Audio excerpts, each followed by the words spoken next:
and open the image which you want to flip. So you can open an image by going into file and clicking on open and select the image on your computer. So once you have opened the image, you can click on this image tab here. In here you will find image rotation. So in image rotation you will find flip canvas horizontal and flip canvas vertical. So you can flip images in your horizontal or vertical settings. So let's check with both of it. So when you flip it in horizontal, then it will make it a mirror image. Let's undo it by pressing it Ctrl Z.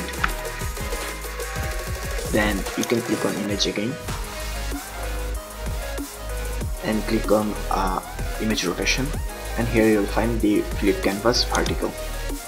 So if you click on it, it will make it reverse.